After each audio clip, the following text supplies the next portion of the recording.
বাবা বাবা দেখুন না, বাবা দেখুন না, এখানে লাগছে। কি হয়েছে? খুব জ্বলছে দেখি, বাবা, দেখি। খুব জ্বলছে। ওই না তো। না জ্বলছে বাবা, একটু দেখুন না। আরে আশ্চর্য, আমি তো কিছুই দেখতে পাচ্ছি না। কি হয়েছে?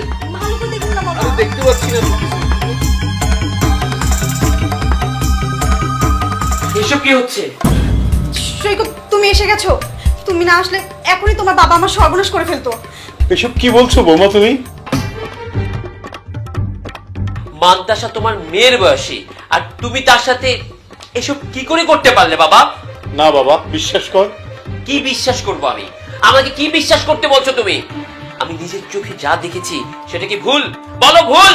নিজের চোখে দেখার পরও আবার তুমি আমাকে বিশ্বাস করতে বলছো? এই তোমার সাহস তো কম না?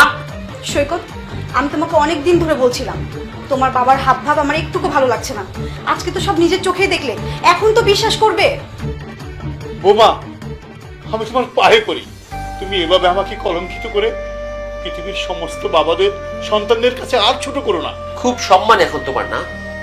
এই জঘন্য কাজটা করার আগে তোমার ওই সম্মান কোথায় ছিল বাবা? কোথায় ছিল তোমার সম্মান? বাবা, যেই ঘটনা তুই দেখলি, এটা আমি দেখলেও তোর মতেই চিন্তা করতাম। আসলে ঘটনাটা সত্যি নয়। বৌমা হঠাৎ করে দৌড়ে এসে... চুপ থাকেন আপনি। নিজের ছেলের বউয়ের সাথে এরকম খারাপ আচরণ করার পরে আবার বাহানা বানাচ্ছেন। লজ্জা করে না আপনার? সৈকত, আজ তুমি যদি এর একটা বিহিত না করো, তাহলে তোমার সাথে সংসার করা আমার পক্ষে সম্ভব না। কারণ যেই স্বামীর কাছে তার বউয়ের ইজ্জতের কোনো দাম নাই, সেই স্বামীর সাথে সংসার করার কোনো মানেই হয় না। ঠিক আছে বাবা, যেহেতু আমি দোষী, আমাকে কি শাস্তি দিবি রে? আমি তো মাথা পেতে নেব। বলো মান্তাসা, এই জঘন্য কাজের জন্য বাবাকে কি শাস্তি দেয়া যায়? তুমি ওনাকে বৃদ্ধাশ্রমে দিয়ে আসো, তাহলেই হবে। আফটার অল আমাদের বাবা তো। আর উনি যে অপরাধ করেছে তাতে ওনার শাস্তিটা আরো কঠিন হওয়া উচিত ছিল। কিন্তু আমরা নাহলে একটু শাস্তিটা কমই দিই। আর আশেপাশে মানুষজন যদি জেনে যায়, তাহলে আমাদেরই মান সম্মান নষ্ট হবে। ওর থেকে বরঞ্চ ওনাকে তুমি বৃদ্ধাশ্রমে দিয়ে আসো। তবে তাই হোক। যাও, তোমার ব্যাগ গুছিয়ে নাও, যাও।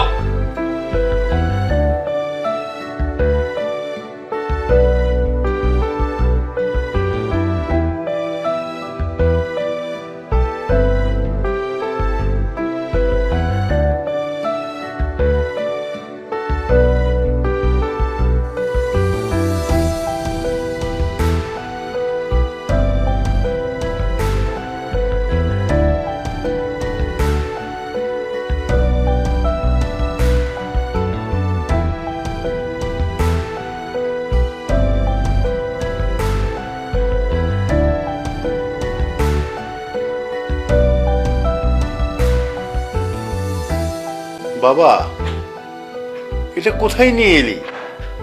এটা বৃদ্ধাশ্রম মনে হচ্ছে না। এখানে তো একটা ব্যাগ আমার, আর একটা ব্যাগ কার?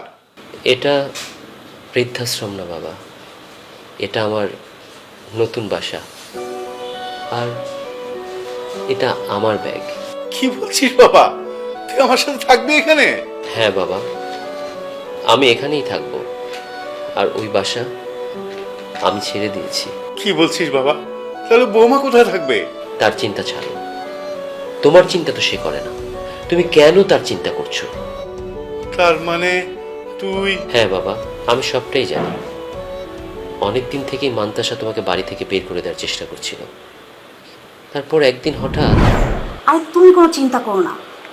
ওই বুড়োটাকে বাসা থেকে বের করে দিতে পারলে বাসাটা একদম ফাঁকা। তখন তুমি যখন ইচ্ছে বাসায় চলে আসতে পারো। আর ধর, ওর কথা বাদ দাও তো। ও তো সেই সকালে যায় আর রাতে ফেরে। আবার মাঝে মাঝে তো অফিসের কাজে 6-7 দিন ঢাকার বাইরেই থেকে যায়। কার সাথে কথা বলছো?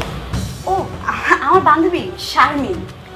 আচ্ছা আচ্ছা, কি বলছো? ওকে বলছিলাম যে আমি তো মাঝে মাঝে বাসায় একাই থাকি, তো ও যদি বাসায় এসে আমার সাথে কয়েকদিন থাকে তাহলে আমার জন্য ভালো লাগবে না? ঠিক আছে, আসো ভেতরে এসো। বাবা, মান্তাসা পরকীয়ায় জড়িয়ে গেছে, আর সেজন্যই সে তোমাকে বাড়ি থেকে বের করার ষড়যন্ত্র করেছে। এটা আমি বুঝতে পেরেছি বাবা। আমি তো আমার বাবাকে জন্মের পর থেকে দেখে আসছি। তুমি আমাদের জন্য কত কী না করেছো। আমার জন্য, আমার মায়ের জন্য তুমি নিজের দিকটা কখনো দেখোনি।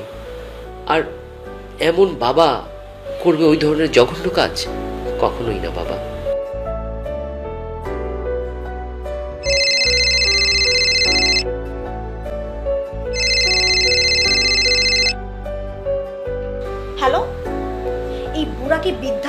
রেখে আসতে তোমার এত সময় লাগে? আমি আর কখনোই আসবো না। আমি বাসায় না থাকলে তুমি যাকে বাসায় নিয়ে আসো, রাতের পর রাত জেগে যার সাথে কথা বলো, তুমি তাকে বাসায় নিয়ে আসো, তার সাথেই থাকো। মানে তুমি কি বলছো? আমি তো কিছুই বুঝতে পারছি না। বুঝতে পারছো না?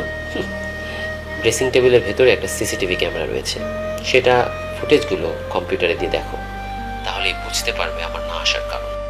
আরেকটা কথা, আমি ওই বাসাটা ছেড়ে দিয়েছি, তুমি তোমার নতুন বয়ফ্রেন্ডকে নিয়ে একটা বাসা খুঁজে নাও।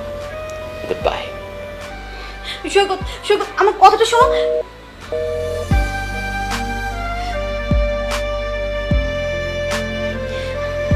এখন আমি কি করব? সৈকত,